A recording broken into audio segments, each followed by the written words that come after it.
하나님을 속이고 죄를 짓다입니다. 기억하시겠지만 이사야서 5장은 선지자의 한 노래로 시작하고 있습니다. 선지자는 여호와를 위해서 내가 노래 한 곡을 부르겠다 하면서 시작하고 있죠. 그 노래의 가사는 무엇이었는지 기억을 하십니까? 1절부터 7절까지의 가사인데요, 그 가사의 내용은 이런 내용이었습니다. 하나님이 만드시고 창조하신 사람들이 하나님 보시기에 좋은 열매를 맺어야 되는데 들포도만 맺고 있으니 하나님의 가슴이 아프고 화가 많이 나신다. 내가 그래서 하나님을 대신해서 화를 좀 내겠다. 이게 여호와의 포도원의 노래였습니다. 비유하자면 기억이 나실지 모르겠는데요, A라는 사람이 거금을 들여서 삼성 핸드폰을 구매했는데 통화도 안 되고 인터넷도 안 되니 이 무슨 일이냐 하는 내용인 것이죠. 그리고 이 노래의 목적은 결국 우리에게 요구하는 것이 있다고 말씀드렸는데요, 인정하라는 겁니다. 우리가 들포도를 맺고 있다는 사실을요. 근데 우리는 잘 인정을 안 한다는 것이죠. 물론 이곳에 계신 성도님들은 그것을 인정하고 회개하고 주님께 돌이킨 사람들이실 겁니다. 하지만 여전히 교회에 나와 있지만 내가 전부 들포도인가? 그래도 좋은 열매는 조금 있지 않나? 나의 행실과 표정과 말과 관계 속에서 그래도 하나님 보시기에 기뻐할 만한 열매를 맺고 있는 건 아닌가 하는 고집이 있습니다. 그래서 하나님은 그 고집을 꺾기 위해서 이제 8절 이하로 우리가 얼마나 들포도와 같은 인생인지를 하나하나 조목조목 증명하고 계십니다. 오늘은 이제 세 번째 증명입니다. 세 번째 증명. 세 번째로 우리가 들포도와 같은 인생임을 하나님이 증거를 제시하면서 말씀하시는데요, 그 말씀이 바로 오늘 읽었던 18절과 19절 말씀입니다. 여러분은 하나님의 이러한 훈계들을 가슴 아프지만 우리를 위하시는 자비로운 말씀으로 받아들이십니까? 그렇다면 오늘 이 말씀을 겸손한 마음으로 받길 바랍니다. 그래서 이 마음을 새기고 우리 자신을 돌아보는 겸손의 시간이 되기를 주님의 이름으로 축복합니다. 오늘 함께 살펴볼 이 18절 19절 말씀은 세 번째 증거라고 말씀드렸는데요, 한번 18절 말씀만 다시 한번 읽어보겠습니다. 시작. 거짓으로 끈을 삼아 죄악을 끌며 술의 줄로 함같이 죄악을 끄는 자는 화 있을진저. 아멘. 여기 마지막에 뭐라고 끝나고 있습니까? 화 있을진저. 이것은 이런 사람에게 내가 반드시 화를 내겠다, 진노하겠다, 심판하겠다 라는 선언입니다. 그러면서 앞에 어떤 사람인지가 나오고 있습니다. 어떤 사람입니까? 거짓으로 끈을 삼아 죄악을 끌며 술의 줄로 함과 같이 죄악을 끄는 행위를 하는 사람입니다. 그런 사람입니다. 여기서 지적받고 있는 인간의 행위란 특정할 수 있는 어떤 범죄를 말하는 것이 아닙니다. 여기서 특정할 수 있는 어떤 범죄란 이런 것들이 있죠. 강간, 폭력, 사기, 도둑질 같은 그런 특정할 수 있는 범죄를 지금 말하고 있는 게 아닙니다. 오늘 말씀은 어떤 특정한 범죄가 아니라 그 범죄를 짓고 있는 사람들이 보이는 행태 혹은 양태를 죄악되다라고 말하는 것입니다. 그러니까 좀 더 쉽게 말하면 폭력을 행사하거나 차별을 하는 그런 특정한 범죄를 저지를 때 그 범죄를 저지르는 과정에서 악한 행위를 한다는 것입니다. 이를 한 문장으로 표현하자면 사람들이 악을 향해서 가는 과정과 그 순서 속에 악한 뭔가가 있다라는 얘기를 하는 것이죠. 18절 말씀을 같이 한번 분석해 보시면 좋겠습니다. 한번 18절 말씀 다시 한번 더 띄워봐 주십시오. 네, 다음 PPT. 예. 여기 보시면 첫 번째로 거짓으로 끈을 삼아 죄악을 끌며, 그리고 그 다음에 술의 줄로 함같이 죄악을 끄는 자라는 표현이 있지 않습니까? 이 표현은 평행법입니다. 문학적인 장치인데요, 이 두 가지가 사실 하나의 얘기를 하고 있습니다. 다만 이 표현과 이 표현으로 풍성하게 말하고자 하는 바를 이렇게 풀어내고 있는 것이죠. 먼저 그러면 전자의 이 죄악으로 끈을 삼아 거짓으로 끈을 삼아 죄악을 끌며, 이것이 무엇인지를 좀 구체적으로 분석을 해보는 시간을 가졌으면 좋겠습니다. 여기 이 표현을 보시면 여기 이 죄악이라는 물체가 있습니다. 죄악이라는 물체가 있습니다. 이 죄악을 끌고 싶습니다. 근데 어떤 것으로 끌다고 말을 하고 있죠? 거짓이라는 끈을 가져와서 이 죄악이라는 물체를 묶습니다. 그리고 이걸 열심히 끌어간다라는 것이 첫 번째 내용인 것이죠. 그렇다면 이 거짓이라는 재질로 된 이 끈으로 죄악을 끈다라는 게 구체적으로 어떤 모습을 말하는 것일까요? 거짓을 수단으로 죄악을 행한다는 것은 죄를 범하되 나름대로의 이유와 명분과 거짓된 변명을 가지고 범하는 걸 말하는 겁니다. 이런 것이죠. 누군가를 때려놓고서는 나는 이 사람을 때릴 만한 이유가 있었다라는 얘기를 해버리는 겁니다. 혹은 내가 거짓말을 해놓고서는 그래도 내가 한 말 중에 50%는 사실이니까 거짓말이라 하긴 좀 어렵지라는 명분을 제시하는 것입니다. 좀 더 말씀드려 보겠습니다. 상대를 내가 차별해놓고서는 그 사람은 그런 차별을 받을 만한 행동을 했어라는 변명을 하는 것입니다. 또 사실은 내가 상대를 미워하고 있는 것이면서 그 사람이 좀 더 나은 사람이 되기 위해서 내가 말한 거야, 잠시 화를 낸 거야 라는 합리화를 하는 것이죠. 이것이 바로 거짓을 끈으로 삼아 죄악을 끄는 행태입니다. 이해가 되시겠습니까? 그러니까 죄악을 저지르는데 그 과정 속에 거짓으로 죄를 범한다는 것입니다. 거짓된 명분과 거짓된 변명과 거짓된 합리화들을 나열하면서 내가 방금 행한 범죄를 범죄가 아닌 것처럼 만들어버리면서 죄를 끌어간다라는 것이 오늘 하나님께서 우리에게 말씀하시는 선언, 정죄이십니다. 사랑하는 성도 여러분, 어떤 변명을 가지고 있다고 해서, 어떤 명분을 가지고 있다 해서 자기가 행한 범죄가 아니게 되는 것입니까? 누군가를 때려놓고서는 그럴만했다라고 말한다 해서 폭력이 아닌 게 되는 것입니까? 거짓말을 해놓고서는 내가 90%는 그래도 사실이니까 라고 말한다고 해서 그게 거짓말이 아니게 되는 것입니까? 그러나 우리는 그런 변명과 합리화가 가득하다. 그런 인생을 너희가 살고 있다는 걸 나 하나님은 안다. 이것이 오늘 말씀의 지적인 것이죠. 그런데 많은 사람들은 종종 이런 일을 가능한 줄 알고 행동합니다. 그렇게 명분을 가지고 있다면, 변명을 할 수 있다면 자기가 죄인이 아니게 되는 것처럼 생각하는 것 같습니다. 그리고 이러한 위험은 오늘날 교회를 다니고 있는 기독교인들도 많이 빠지는 영적인 올무라고 할 수 있습니다. 저는 특별히 이 영적인 위험이 비기독교인이나 초신자보다 우리같이 오랫동안 신앙생활한 사람에게 더 위험한 것이라고 생각합니다. 왜냐하면 오랜 신앙생활과 도덕적인 삶을 살아온 저와 여러분, 저는 빼겠습니다. 여러분 같은 사람들은 오랫동안 도덕적으로 살아왔지 않습니까?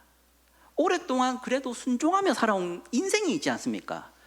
근데 내가 오늘 범죄한 것을 쉽게 인정하기가 어려운 것이죠. 왜? 나는 언제나 의로운 사람이어야 한다라는 강박적인 마음이 있기 때문입니다. 도덕적인 사람일수록 더 그렇습니다. 차라리 저처럼 이렇게 마음대로 살아가는 사람은 이 죄를 이렇게 죄라고 하면 할 말이 없습니다. 근데 오랫동안 도덕적으로 살아오고 종교적으로 살아온 사람들일수록 어느 날 나도 모르게 화를 버럭내거나 어느 순간 나도 모르게 폭언을 하거나 폭력을 행사했을 때 이것을 변명하고 싶은 욕구가 올라오는 것이죠. 왜? 내가 쌓아온 공로와 의를 잃기가 싫어서. 그게 우리의 심리라는 것을 기억하셔야 됩니다. 자, 여기 2명의 사람이 있습니다. 한 명은 식단 관리도 하면서 헬스장을 자주 나가 운동을 많이 해서 많은 근육을 가지고 있는 권모 강도사가 있습니다. 여기 다른 한 명은 평소에 운동도 안 하고 식단 관리도 안 하고 하루 10시간 의자에 앉아서 살아가는 전모 강도사가 있습니다. 그런데 어느 날 당신은 곧 병에 들어 죽을 것이다 라는 말을 의사에게 들었을 때 누가 더 인정이 잘 되겠습니까? 전모 강도사가 인정이 잘 되겠죠. 왜요? 당연합니다. 저는 운동을 안 했지 않습니까? 근데 곤모강산이 인정이 안 되는 것이죠. 쉽게 인정이 안 됩니다. 이토록 건강한 내가, 이토록 식단 관리도 하고 헬스도 한 내가 내일 죽는다니요. 이게 납득이 안 되는 게 사람의 심리입니다. 마찬가지라는 것이죠. 종교적으로 의로울수록 그 사람은 자기 변명을 하고 싶은 욕구가 많습니다. 합리화와 명분을 만들어내고 싶은 거죠. 근데 그게 나중에 얘기하고 싶지만 지금 좀 얘기를 하면 정당한 명분도 있을 수 있습니다. 정말로 변명할 만한 변명이 있을 수 있습니다. 정말로 그럴 만해서 행동한 걸 수도 있죠. 그러나 문제는 이런 그 자기 합리화의 욕구가 강할수록 좀 이렇게 오버하는 경우가 있습니다. 사실이 아닌 거짓으로 자기를 숨기고 그 범죄를 덮으려는 그런 무리수를 두기도 하는 것이죠. 그러므로 오늘 말씀은 초신자들도 들어야겠지만 저와 여러분 같은 이곳에 나온 오랜 시간 신앙생활 한 분도 새겨 들어야 될 말씀이라고 생각해 주시면 좋겠습니다. 거짓으로 끈을 삼아 죄를 끄는 일이 어떤 모습인지 이해되셨습니까? 이것은 자신의 악한 행동에 거짓된 명분을 만들어내는 것이고 거짓된 변명을 하는 것이며 거짓된 합리화를 하는 또 다른 차원의 죄악입니다. 자, 이제는 이러한 행동이 우리 사람의 영혼에 어떤 치명적인 상처와 해악을 남기는지를 한번 말씀드리겠습니다. 아까 우리 18절 말씀을 다시 한번 띄워주면 좋겠는데요. 18절에 평행하는 다른 표현이 있었지 않습니까? 무엇입니까? 술의 줄로 함같이 죄악을 끄는 자. 이것은 아까 이 끈의 재질이 무엇이었습니까? 거짓이란 재질로 이루어져 있지 않습니까? 그런데 이 재질이 얼마나 튼튼하냐를 표현하는 것입니다. 얼마나 튼튼하다 합니까? 술의 줄 같다. 요즘에야 뭐 술의 줄보다 튼튼한 줄들이 많지 않습니까? 뭐 재료들이 많이 나왔으니까요. 뭐 엔진 벨트만 해도 술의 줄보단 강할 것입니다. 하지만 이것은 고대이지 않습니까? 이 고대에 수레를 끄는 끈만큼 강한 것은 없는 줄입니다. 그런 수레 줄로 비유했다는 것은 지금 이 선지자는 이런 말을 하고 싶은 거죠. 거짓으로 만든 끈만큼 튼튼한 것은 없다라고 하는 것이죠. 이것은 정리하자면 이런 말씀을 하나님께서 하고 계신 겁니다. 자신의 행동들마다 거짓된 명분을 만들고 변명을 떠올리기를 좋아하고 합리화하는 이런 습관을 가진 사람은 자신이 행하고 있는 죄악된 행위를 중간에 끊어내거나 멈출 수가 없을 것이다 라는 것이죠. 그렇지 않습니까? 변명을 잘하는 사람만큼 자기의 죄를 인정하지 못한 사람은 없습니다. 그래서 그것이 술의 줄 같다라고 말씀하는 것이죠. 여러분, 거짓된 명분과 변명과 합리화는 우리 영혼에 어떤 상처를 남깁니까? 오늘 말씀의 제목입니다. 거짓된 명분과 변명은 양심을 속여냅니다. 양심이 무슨 기능을 하시는지는 잘 아시지 않습니까? 양심은 죄책을 느끼게 합니다. 죄책감을 일으켜서 그 죄를 멈추게 하고 돌이키는 동기를 제공하는 것이 양심입니다. 그런데 수많은 변명과 명분을 거짓되게 만들어내는 습관을 가진 이 사람들은 양심이 속습니다. 그럼 양심이 속으면 어떻게 되겠습니까? 죄책감을 안 느낍니다. 자신이 죄를 범하고 있음에도 그걸 죄라고 인식을 못합니다. 그래서 술의 줄같이 끊어지지가 않는 끊임없이 죄를 범하는 삶을 살 것이다 라는 것이 오늘 하나님의 선언인 것이죠. 성도 여러분, 어떠십니까? 우리 자신을 돌아봅시다. 자신의 행동에 대한 명분과 합리화를 하는 습관이 혹 있지는 않으십니까? 그럴 수밖에 없었다. 당신이 잘못을 했기 때문에 내가 화를 낸 것이다. 당신이 내 말을 제대로 알아들었으면 문제는 없었을 텐데 다 당신을 위해서 했던 말이지 않냐. 요즘 피곤해서 그랬고 나도 모르게 예민해져서 순간 나도 모르게 그렇게 행동한 것뿐이다. 내가 최근에 약을 먹고 있어서 그것을 행하지 못했을 뿐이다. 그랬던 거다. 다들 그렇게 살고 있지 않냐. 나도 그렇게 좀 살면 어떠냐. 바쁜데 어떡해. 이 정도면 내가 많이 노력한 거야. 와 같은 명분과 변명이 습관처럼 머릿속에 있지는 않으십니까? 이런 사람들은 악한 행동을 할 때마다 나는 죄를 지은 게 아니야, 이건 어쩔 수 없었던 행동이었어, 나는 그럴만했을 뿐이야 라고 합리화를 하게 됩니다. 하나님께서는 오늘 이사야 선지자의 기록을 통해서 우리의 이러한 모습들을 정죄하고 계신 것이죠. 그리고 하나님께서는 이러한 인생을 너무나도 잘 알고 계시기에 우리가 들포도 같다라고 말씀하시는 것이죠. 그런데 우리는 내가 들포도가 아니라 생각합니다. 내가 꽤 잘 살고 있다고 생각하는 것이죠. 자꾸 하나님 앞에 우리의 공로를 내세우고 나는 그래도 좀 괜찮지 않나라고 생각하게 되는 것입니다. 왜 사도 바울이 자기를 죄인 중에 괴수라고 했습니까? 정말로 사도 바울이 저와 여러분보다 못 살고 있기 때문에 그런 것입니까? 아니면 사도 바울이 외식과 가식으로 그런 말들을 한 것입니까? 아닙니다. 사도 바울은 깨어 있던 겁니다. 어디에요? 자기 자신에 대해서, 그 자신의 삶에 대해서 깨어 있다 보니 죄인 괴수라는 말이 나오는 것이죠. 근데 우리는 왜 죄인 괴수라는 말을 안 하는 것일까요? 왜 우리는 우리 자신을 그토록 비참한 존재라고 생각이 잘 안 되는 것일까요? 혹 자기 변명과 거짓된 명분들로 날마다 죄악들을 가리고 있기 때문은 아닙니까? 이것을 생각할 수 있는 시간이 되길 바랍니다. 18절로 말씀이 끝나지 않습니다. 이어지는 19절 말씀이 있습니다. 19절은 앞서 언급한 거짓으로 끈을 삼아 죄악을 끄는 이들이 하나님 앞에서 어떠한 영적 태도와 반응을 보이는지 그 영적인 결과에 대해서 제시하고 있습니다. 그렇습니다. 거짓으로 죄악을 끄는 이러한 습관을 가진 사람은 결국 19절의 모습을 보이게 됩니다. 그 19절의 모습이 무엇입니까? 함께 읽어보겠습니다. 시작. 그들이 이르기를 그는 자기의 일을 속속히 이루어 우리에게 보게 할 것이며 이스라엘의 거룩한 이는 자기의 계획을 속히 이루어 우리가 알게 할 것이라 하는도다. 아멘. 여기 19절의 화자의 심리는 아까 말했던 이 18절의 삶을 살고 있는 사람이 이렇게 말한다는 것입니다. 그러니까 이렇게 말하고 있는 이 사람의 심리는 크게 두 가지로 해석이 됩니다. 첫 번째는 비꼬는 태도, 비꼬는 마음이라는 식으로 첫 번째로 해석이 되고요. 두 번째는 진심으로 이런 마음으로 말하고 있다. 이 두 가지 심리로 해석이 되는데요. 저는 맥락상 후자가 맞다고 생각합니다. 이 19절의 사람은 진심으로 이 말을 하고 있습니다. 비꼬는 태도가 아니라 진심으로 말이죠. 뭐라고 말하고 있습니까? 그는 자기 일을 속속히 이루어 우리에게 보게 할 것이며 이스라엘의 거룩한 이는 자기의 계획을 속히 이루어 우리가 알게 할 것이라 하는도다. 아멘. 우리나라 번역은 조금 비꼬는 것 같은 어투를 살려서 번역을 했는데요, 실제로는 이런 표현이 아닙니다. 실제로는 뭐라고 되어 있냐면요, 하나님께서는 어서 자기의 일을 이루어 주시길 바랍니다.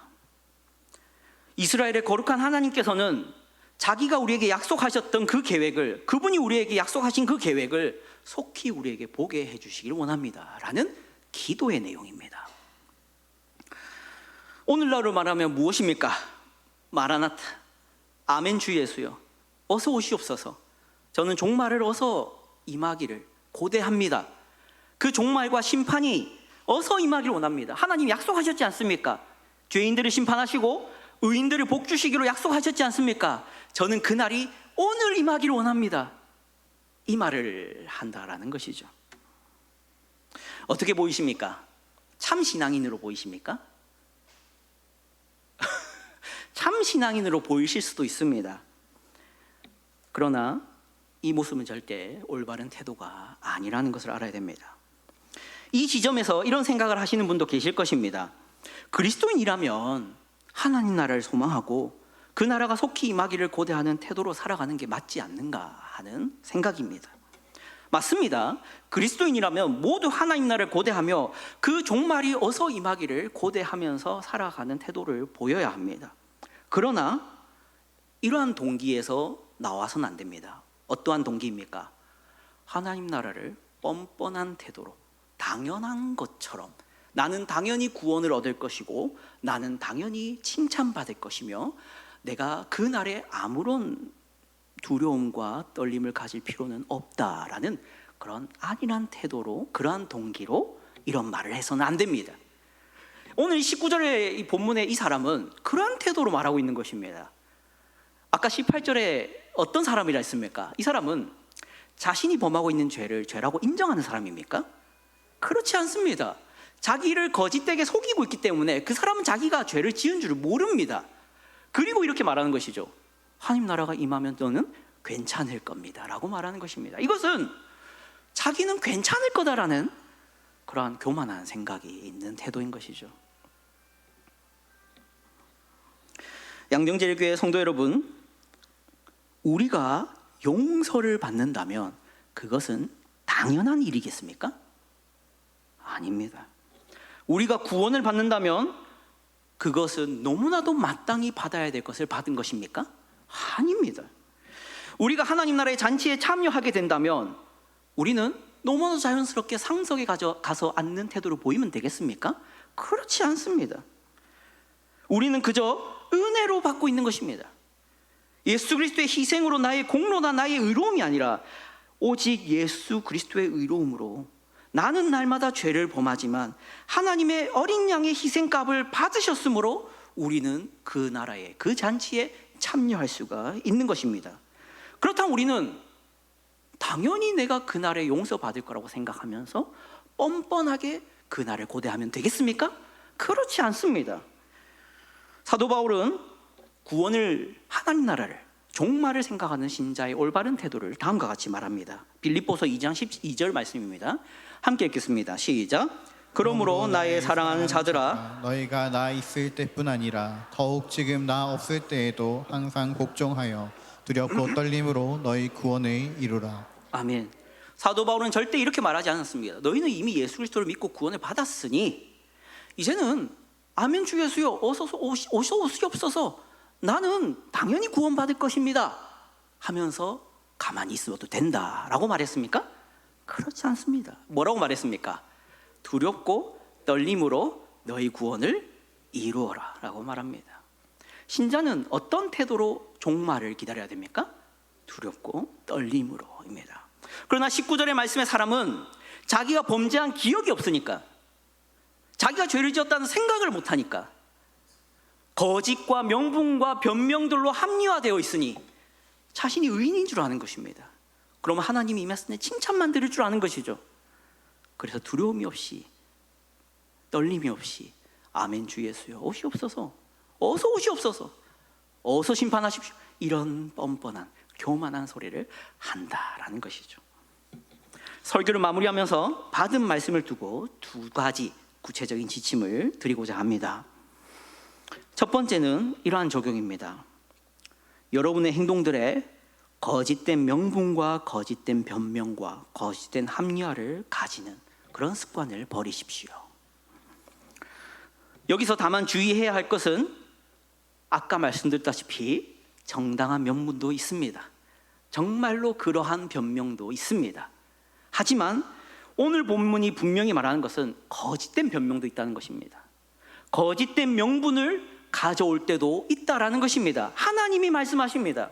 우리는 범죄를 저지르면서 범죄가 아닌 척 합리화를 하는 사람이라는 것을 하나님께서 말씀하시지 않습니까?